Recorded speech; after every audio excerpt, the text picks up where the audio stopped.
Venezuela 101. We wish to inform our listeners that for the production of this episode, the voices have been dubbed from Spanish to English using artificial intelligence. Welcome to a new episode of the second season of Venezuela 101. This is Melanio Escobar speaking.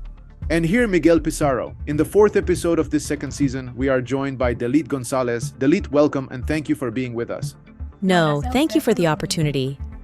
Daelit is a sociologist who graduated from Andrés Bello Catholic University and also holds a master's in political communication and strategic governance from George Washington University. She has experience in research, design, and implementation of social projects.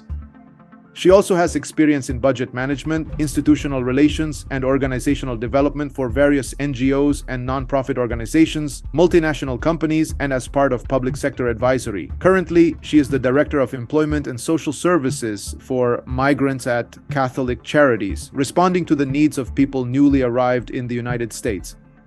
Daelit, we want to start with the basics, but not necessarily the least complex. In your experience, how do you evaluate the response of the United States over the years to Venezuelan migrants in terms of humanitarian support and especially access to essential services? I believe the response of this country, in particular, has evolved significantly over the years, from the implementation and subsequent extension of temporary protected status to humanitarian parole.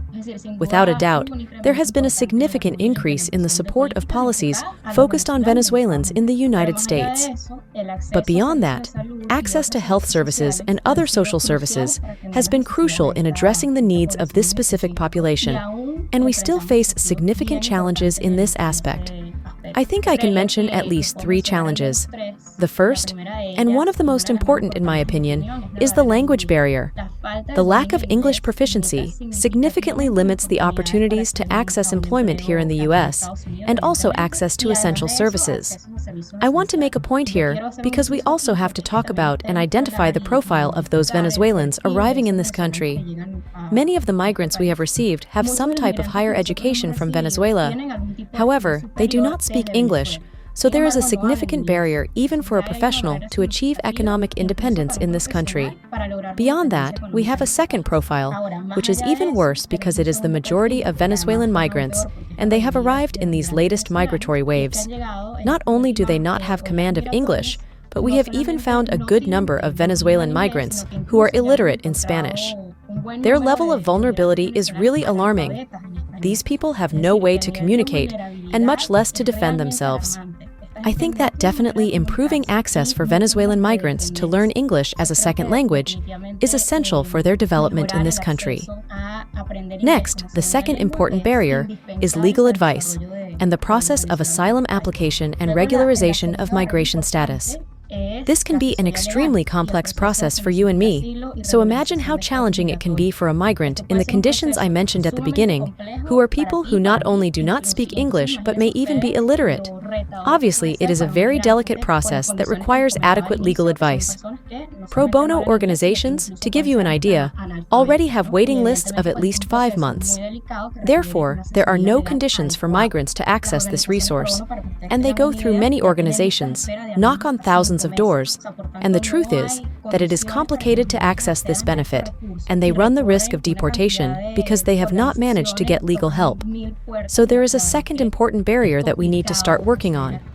Lastly, but for me not less important, although not everyone agrees with me, we have to seek benefits in terms of mental health and psychological support.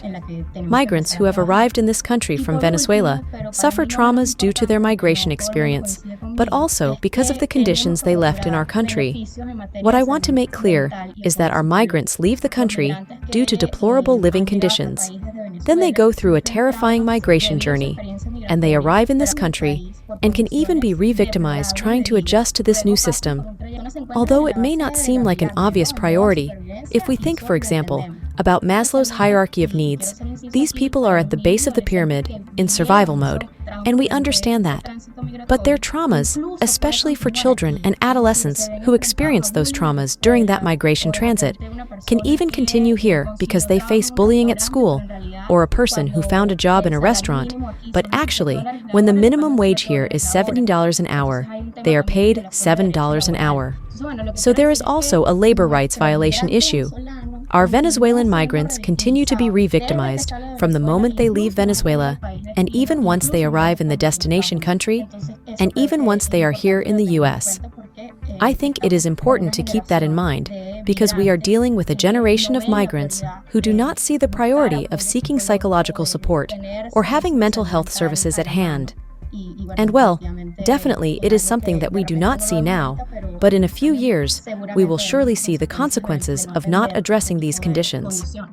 Now, following this same line, Daelit, there are decisions like the extension of work permits, like the extension of TPS, mechanisms that try to find some form of regularization for the Venezuelan migrant when they arrive. But you have been listing a series of challenges. If you had the ability to explain to those who design public policies what the most urgent challenges are that Venezuelan migrants face today when they arrive in the US, how would you explain it to them? You just mentioned the whole legal issue, the language barrier, the issue of mental health care, the ability to have decent employment. But if you could list to someone who is designing public policies what the most urgent life or death challenges are for Venezuelans arriving in the US, what would you tell them? I insist that the first one would be the legal issue, and if we are talking about public policies, there must be, and I think this has a lot to do with political will, an increase in processing capacity, strengthening the resources of the infrastructure to process those requests, because the system is honestly collapsed. There are people who have been waiting for years for a response, and of course, that delays the process for everyone else who comes later.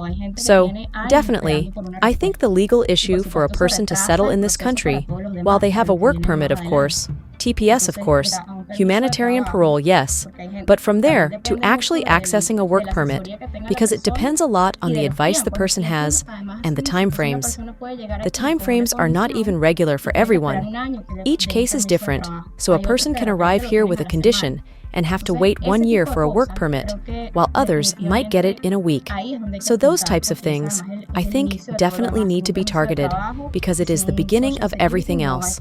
Without a work permit and without a social security number, there is no possibility of seeking employment.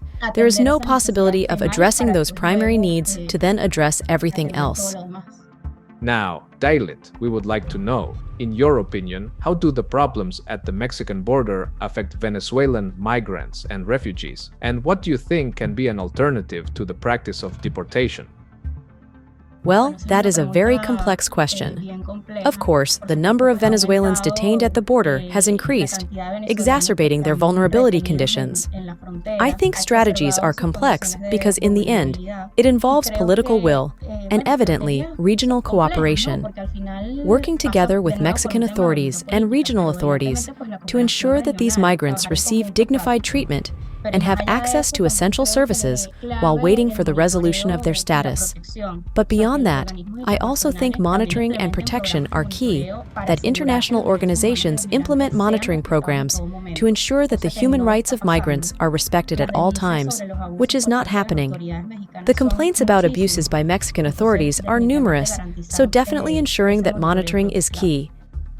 Now, to wrap up today's conversation, Daelit, in recent times, there have been reports of tragic disappearances of migrants, reports of deaths, all the issues around human trafficking, and all the problems to reach the U.S. irregularly or in any way they can find. From your point of view, what measures could be implemented to protect migrants, vulnerable populations, and prevent these situations from continuing to occur over time? I think information is key, Miguel, to address this problem and really protect these migrants from such vulnerable situations. I think an informative campaign on social media, for example, which is what we have the most access to nowadays, and disseminating information about the real danger of the migration journey is important. Not only that, but also what the migrant faces once they arrive in those destination countries, specifically here in the U.S. Human trafficking, of course, denounce it and make it much more visible. I know there are important efforts, but not enough. And I say this because interviewing and knowing and talking to these migrants, I can really tell you, most of them say, if I had known it was going to be like this or that, I would put my family at risk in this way, I would not have done it.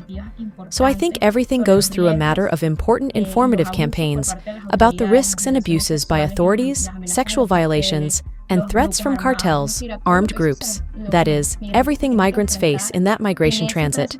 But also, I think it is important what they face once they are here, those barriers we mentioned at the beginning.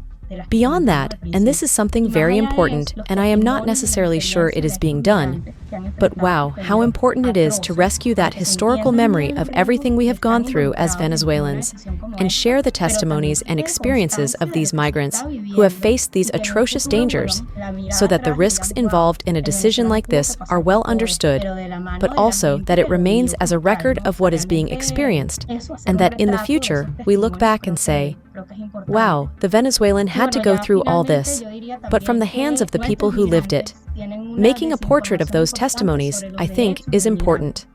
Finally, I would say our migrants have significant misinformation about migrant rights and the human rights they can claim suddenly being in transit or even arriving in the destination country. It is important to do informative campaigns where people understand how to denounce, where to denounce, and under what umbrella they can cover, because in the end, their rights are being violated constantly. Thank you very much, Daelit. Thank you very much. First, I want to take the opportunity to thank you for your work. I am a first-hand witness of what you are doing, not only from Catholic Charities, but also from humanitarian action, addressing the multiple dimensions of the Venezuelan migrant crisis in the U.S. It is really a great job, and I thank you very much for that effort you are making. In closing, I would like to reinforce two things you have said, and I think are important as a conclusion. One is that regularization, access to essential services, access to permits, the ability to stand on their own feet, to be able to work and provide some income is a key point to make migration as less traumatic as possible and as less re-victimizing as possible. The second, and I take this final message of historical memory, I think a combination of the importance of information and the importance that no one crosses the Darien, no one crosses borders, no one travels kilometers and arrives in another country for fun or for pleasure, but as a consequence of a complex humanitarian emergency and a crisis created by man, in this case by Nicolas Maduro and those in power. So thank you very much, Daelit, for being with us today. I would like to reiterate the thanks made by Miguel for the work you have been doing, which is impressive. But also, I want to take this farewell to reiterate to those who listen to us that the tragedy of Venezuelan migration has a cause, has a beginning, and we do not know when it will have an end. What we do know is that the governments of the region have in their hands the possibility of improving the conditions so that this crisis is not so traumatic for all the people who decide to cross the Darien or who have to settle in countries irregularly, facing all the calamities that were already described during this episode. The people who are in decision-making positions have to look at Venezuela and understand, as Miguel said, that those who leave the country do not do it for pleasure. Sadly, it is not for a dream of academic or professional improvement, but they are escaping a complex humanitarian crisis that every day becomes more intense. Again, thank you very much. To you, well, to both of you. Thank you very much for the opportunity, and also to Miguel, particularly for the constant support. In addition to our personal accounts at Miguel Pizarro and at Melanio Bar, you can also follow us on Instagram as @Venezuela101_. Remember, you can listen to us on Apple Podcasts, Google Podcasts, Spotify, and YouTube. Venezuela 101.